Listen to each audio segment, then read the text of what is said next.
Bienvenue dans cette nouvelle édition de l'Africa Tonight. Au sommaire, le parti au pouvoir en Guinée équatoriale fait le bilan du dialogue politique qui a eu lieu en novembre dernier. Un constat positif, même si le PDGE regrette le retrait de plusieurs formations de l'opposition. L'opposition gabonaise tient un congrès extraordinaire à partir de ce vendredi à Paris, en France. Pour en parler, nous recevrons M. Bruno Elan-Guema, président de la Convention de la diaspora gabonaise. Et le taux de prévalence du VIH-Sida est en net recul au Burkina Faso de 7% en 1986 lors de l'identification des premiers cas. Il s'établit aujourd'hui autour de 1%. C'est donc un bilan positif que le Parti démocratique de Guinée équatoriale dresse du dialogue politique qui a eu lieu en novembre dernier. La direction du PDGE estime en effet que des avancées ont été réalisées et surtout elle indique que la porte est toujours ouverte pour les formations de l'opposition qui se sont retirées du dialogue. Un reportage de Franck Dauphina. Que retenir du dialogue politique en Guinée équatoriale ? Dans sa volonté d'unir le pays, le président équato-guinéen Théodore Obiang Nguema Mbazogo avait lancé en septembre dernier un appel au dialogue national avec toutes les composantes de la classe politique. Mais le retrait de plusieurs partis politiques d'opposition de la table des négociations semble avoir réduit les espoirs que beaucoup avaient portés en cette rencontre. Au sein du parti au pouvoir, on estime que ce désistement est la preuve de l'expression de la démocratie dans le pays. C'est la démocratie, ça fait partie du jeu démocratique. L'opposition joue son rôle. On constate évidemment que ce désistement de ce groupe qui ont voulu boycotter le tableau de dialogue, c'était des actions préconçues. Mais le problème véritable qui est passé, c'était qu'ils ont donné des conditions préalables pour que le dialogue puisse s'initier. Et cela n'étant pas conçu dans l'ordre du jour. Le PDGE, parti au pouvoir en Guinée équatoriale, invite aujourd'hui toutes les composantes de la classe politique à contribuer au vaste programme de développement politique et économique du pays. Une main tendue qui s'adresse en premier lieu à l'opposition. De là où le pays vient avec son leader et là où le pays se trouve actuellement, c'est ce bilan qui fait que le parti soit le plus fort. On ne peut pas vraiment prendre le temps de faire le bilan, de prendre le pays d'après le 3 août 1979 et les différentes étapes dont le peuple suit l'évolution du pays, ils sont fiers. Voilà cette fierté qui fait la force du parti au pouvoir. L'amnistie accordée aux opposants en exil ou encore la reconnaissance officielle de plusieurs partis politiques d'opposition font partie des mesures prises par le gouvernement équato-guinéen pour rassurer la classe politique de sa volonté de s'ouvrir au dialogue. L'opposition, elle, souhaite avant tout un accès libre et équitable aux médias publics et la libération des prisonniers politiques que le gouvernement équato-guinéen accuse d'atteinte à la sûreté de l'État.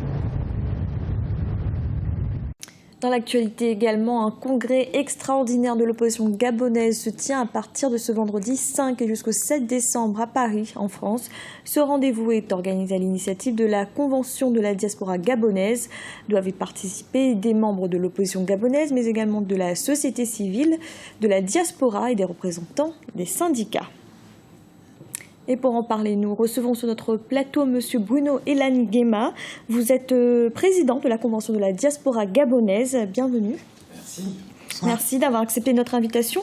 M. Elan-Guema, pourquoi un congrès maintenant de l'opposition ? Un congrès maintenant tout simplement parce qu'aujourd'hui, il y a une telle conjonction de facteurs qui exaspèrent les Gabonais aujourd'hui, qui demandent le départ d'Ali Bongo Ondimba. Pour deux raisons. C'est un président illégitime et aujourd'hui avéré illégal, ou dont le mandat est illégal. Donc les Gabonais veulent absolument une alternance et qui ne doit souffrir d'aucun retard aujourd'hui. Pourquoi parlez-vous d'illégitimité ? Illégitimité parce qu'il n'a pas été élu en 2009. On sait que c'est une élection frauduleuse, fallacieuse, qu'il a volée, tout simplement qu'il a floué aux Gabonais, qu'ils ne l'ont jamais élu.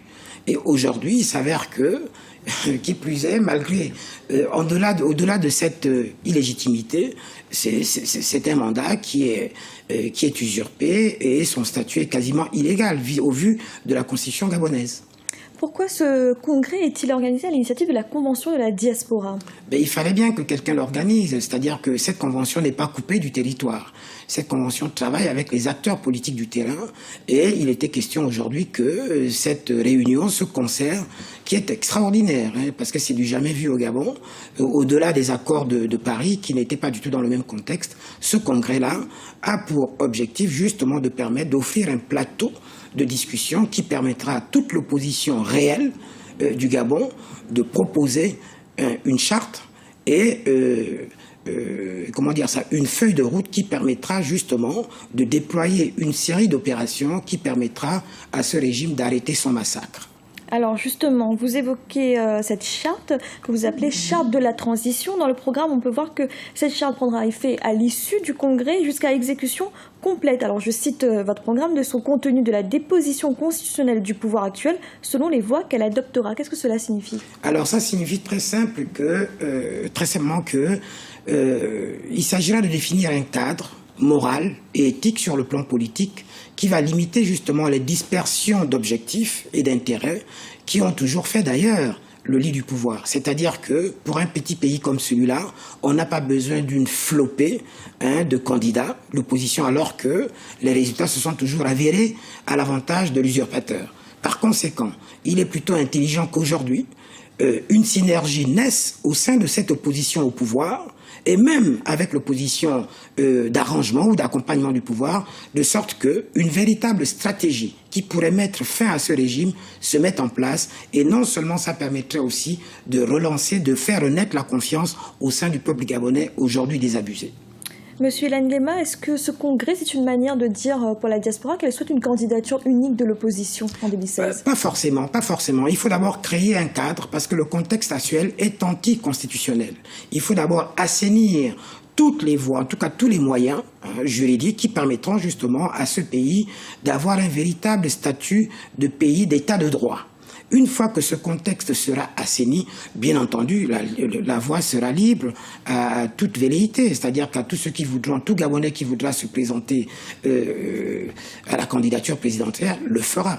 Donc, il faut d'abord ces préalables-là avant de parler de candidature unique. Même si il y a des volontés qui s'expriment sur le terrain qui sont crédibles. Monsieur Nguema, merci d'avoir répondu à nos questions. C'est moi. Je rappelle que vous êtes président de la Convention de la diaspora gabonaise. Merci.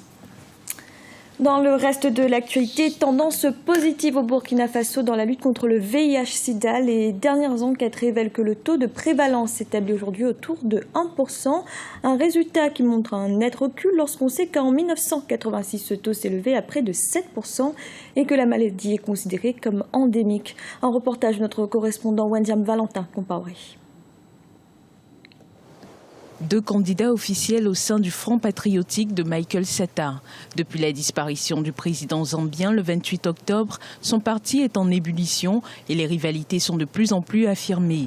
Le congrès du parti, scindé en 2, a élu le ministre de la Justice, Edgar Lungu, comme candidat pour la présidentielle de 2015, ainsi que Miles Sampa, un proche du président par intérim, Guy Scott. Les 2 candidats issus de 2 congrès du même parti, donc le parti PF, en fait, ils ne font que compliquer la donne en Zambie. Edgar Lungu, qui est ministre de la Défense et d'ailleurs qui a été limogé de la vice-présidence du parti, qui est revenu par la force des manifestants, déjà il est favori parce qu'il y a beaucoup de gens qui sont de son côté.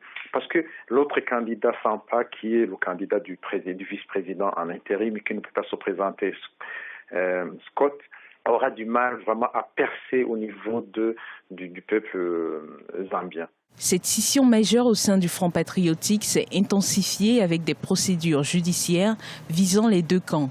L'affaire risque à nouveau d'être portée devant les tribunaux, ce qui pourrait profiter au parti de l'opposition zambienne. Cette bataille de succession au niveau du parti, surtout au niveau de la présidence de la République, est vraiment une manifestation des prochaines divisions au sein du peuple zambien. Et on ne sait pas, mais l'opposition ne pourra pas gagner les élections même s'il y a ces divisions. Au moins 9 candidats dont le fils et la femme du président Sata étaient en lice pour prendre les rênes du parti. Les prochaines élections sont attendues en janvier 2015. En Zambie, le parti de l'ancien président Michael Sata, décédé fin octobre, est de plus en plus divisé à l'approche de la présidentielle de 2015. Deux factions s'opposent. D'un côté, le camp qui soutient le ministre de la Justice Edgar Lungu. De l'autre côté, les partisans de Miles Sampa, un proche du chef de l'État par intérim Guy Scott. Marina Vanier. Deux candidats officiels au sein du Front patriotique de Michael Sata. Depuis la disparition du président zambien le 28 octobre, son parti est en ébullition et les rivalités sont de plus en plus affirmées. Le congrès du parti, scindé en deux, a élu le ministre de la Justice Edgar Lungu comme candidat pour la présidentielle de 2015, ainsi que Miles Sampa, un proche du président par intérim Guy Scott. Les deux candidats issus de deux congrès du même parti, donc le parti PF, en fait, ils ne font que compliquer la donne en Zambie. Edgar Lungu, qui est ministre de la Défense et d'ailleurs qui a été limogé de la vice-présidence du parti, qui est revenu par la force des manifestants, déjà il est favori parce qu'il y a beaucoup de gens qui sont de son côté. Parce que l'autre candidat Sampa, qui est le candidat du vice-président en intérim et qui ne peut pas se présenter, Scott, aura du mal vraiment à percer au niveau du peuple zambien. Cette scission majeure au sein du Front patriotique s'est intensifiée avec des procédures judiciaires visant les deux camps. L'affaire risque à nouveau d'être portée devant les tribunaux, ce qui pourrait profiter au parti de l'opposition zambienne. Cette bataille de succession au niveau du parti, surtout au niveau de la présidence de la République, est vraiment une manifestation des prochaines divisions au sein du peuple zambien. Et on ne sait pas, mais l'opposition ne pourra pas gagner les élections même s'il y a ces divisions. Au moins 9 candidats dont le fils et la femme du président Sata étaient en lice pour prendre les rênes du parti. Les prochaines élections sont attendues en janvier 2015. C'était le journal de la rédaction. Merci de l'avoir suivi. Retrouvez dans un instant une nouvelle édition de l'information.